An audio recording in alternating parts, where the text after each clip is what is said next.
As a result of the 2022 midterm elections continue to come in, one trend is clear. It was an historic year for LGBTQ candidates vying for state and federal office.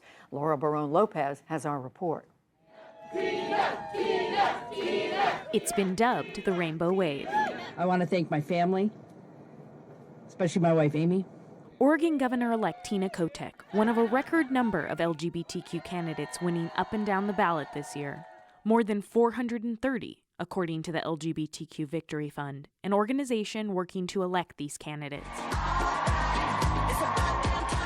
Kotek and Maura Healey in Massachusetts will be the first two lesbian governors in history, shattering the so-called lavender ceiling. Tonight, I want to say something to every little girl and every young LGBTQ person out there.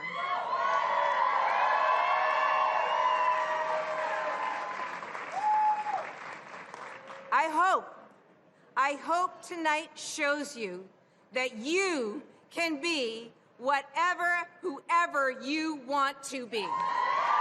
Where we fight for our freedoms. With the re-election of Jared Polis in Colorado, 3 states will be led by LGBTQ chief executives, the highest number ever. A Colorado for all, where there's room and a place for everybody to be themselves. And another milestone. 2022 marked the first time there were queer candidates on the ballot in all 50 states, including in New York's 3rd District, which featured 2 gay candidates in a head-to-head race. Republican George Santos defeated Robert Zimmerman and will be the first openly gay Republican elected to a first term in Congress. I will not back down from hard fights in Washington. There are at least 4 new LGBTQ representatives heading to Washington, including Vermont's Becca Balint, a Democrat, who is the first woman elected to represent the state. And I will work for our most vulnerable neighbors every single day. Plus, Democrat Robert Garcia of California, who will be the first gay immigrant in Congress, and Eric Sorensen, the first openly gay person to represent Illinois. My name is Zoe Zephyr. It was also a history-making election for transgender candidates running for state legislatures. The first thing that came to mind when I saw this legislation was the direct impact it would have on me. Including Zoe Zephyr in Montana, who once testified against anti-trans legislation and will now be able to vote against it. In Minnesota, Lee Finke will be the first trans person in the state legislature.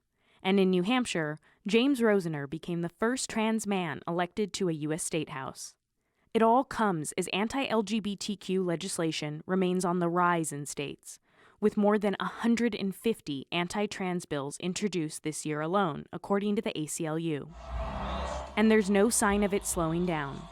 Celebrating his own re-election on Tuesday, Florida Governor Ron DeSantis was cheered as he defended his record in office, including signing the so-called Don't Say Gay bill earlier this year. We will never, ever surrender to the woke mob.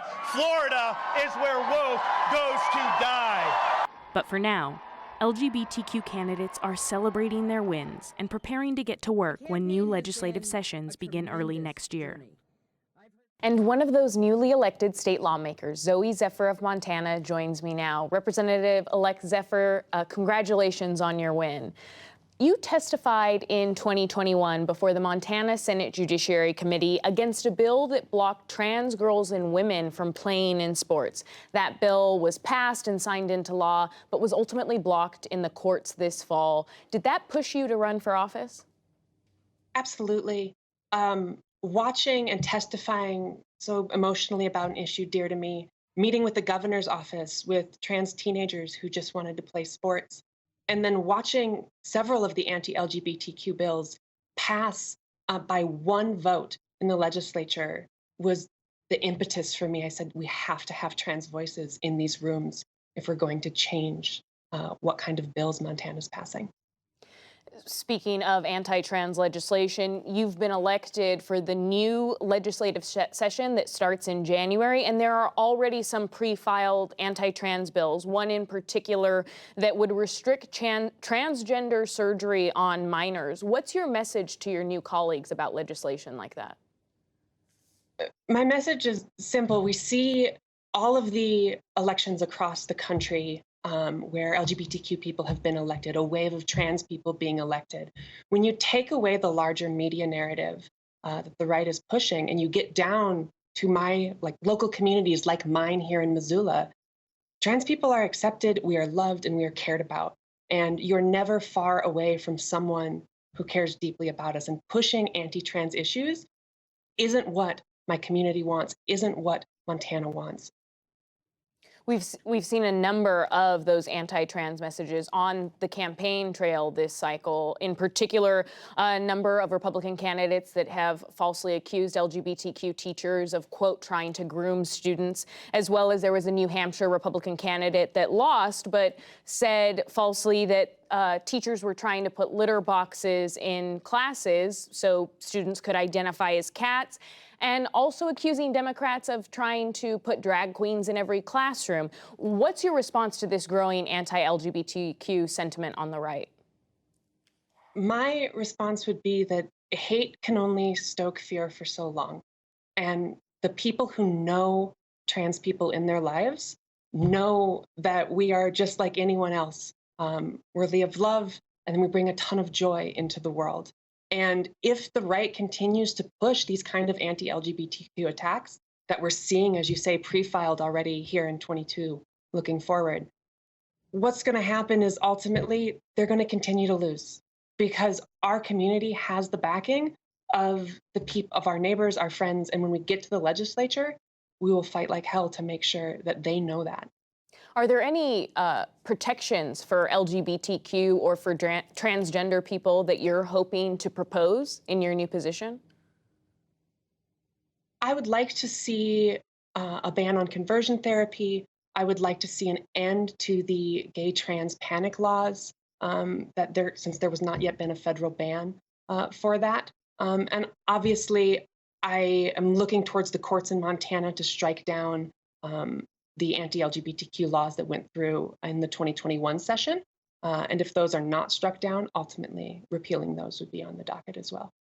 And as we mentioned, this has been a historic year for LGBTQ candidates, the most ever elected, with 436 who have won so far. They're at all levels, from neighborhood advisory council all the way up to governors.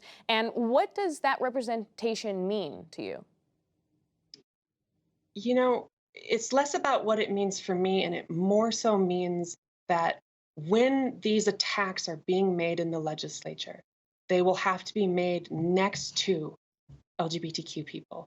When the states that have LGBTQ governors are facing attacks, there will be someone in the community to stop it.